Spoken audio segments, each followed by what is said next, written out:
What's up, YouTube? Ryotin-T back here with a deck profile, finally, of my Prism Dragons. Finally got all the cards I needed to build my deck. Took it to my locals.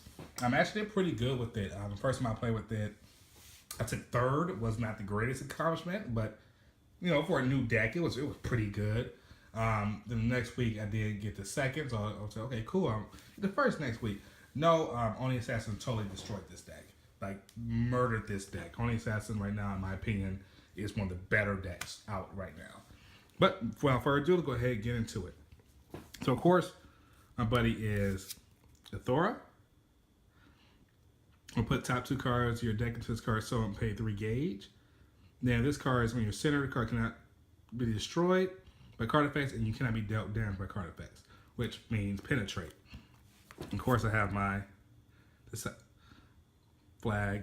I do want the other one, but I just love Ryotin. So, of course, buddy, definitely gonna run 4 of those. And then next up, my next 4 up is Radiant Crystal Dragon Athora. Now, this one is from the trial deck. That's a really nice backup. They put a top card of your deck into this card's soul, pay 2 gauge. And if this card is in your center, it cannot be destroyed by card effects during your opponent's turn. So it still can be destroyed during your turn, which means if they place on the counter attack, it can be destroyed. But it does have double attack and soul guard. Next up, I'm running 3 Sheldiers. This card is actually really good too. So this card effect, put the top card of your deck into this card's soul and pay 2 gauge. When this card is destroyed, you gain 1 life.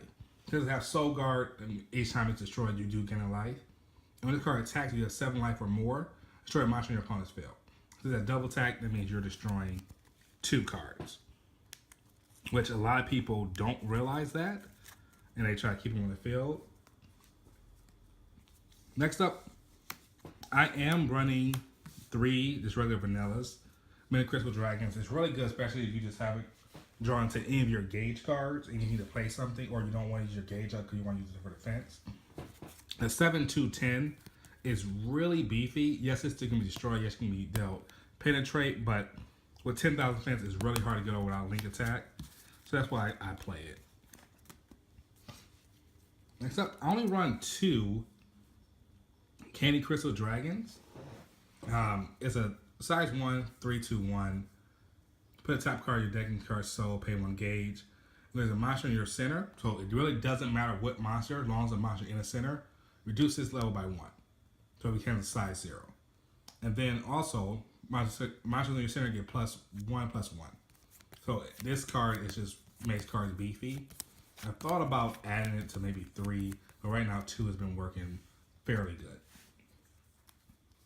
Next up, running 4 White Crystal Dragon Rizzling. When this card base effect, this is just your draw engine of the deck. You play a size 3 Prism Dragon center, draw a card. Very simple. The attack stats, I really don't pay too much into it, because I just mainly use it for drawing, and I will chain it and get rid of it as quick as ever. Next up, this is a new card I actually did just add. Red Crystal Ryotin-Gaming. So when the card enters the field, you have a size 3 Prism Dragon on your center. Put a soul from a card in your opponent's field into the drop zone.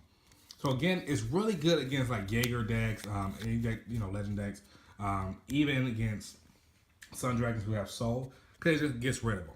Not good against Only Assassins, as I realized. Because if you do that, their ambush is going right off. So a lot of times when I run into Only Assassins, I'm signing this card out. On to the spells. 4 Radiant Shells.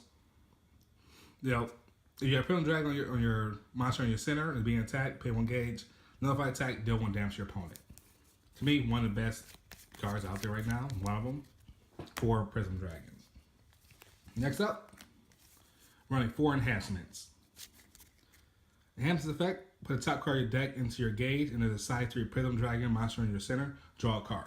So people who don't know, you can play this card if you don't have a size 3, but you just cannot draw. So say you just need that extra gauge, you can play this. Yes, you lose a draw power, but sometimes just getting that gauge, get your good cards out, is more important at that time. Next up, for Prism Amulets, this is, you know, your Draco Energy that is for almost every sub-clan out there. Around 4 of it, +3/+3 counterattack. Now onto my Gauge ramp. I do run 3 Fragment Reloads. Now, a lot of people don't like this card because you have to have a monster on center, but the fact is you can destroy a monster, and if you do put a number of cards from the top of your deck into your gauge, equal to that size to destroy a monster. It's really, really good.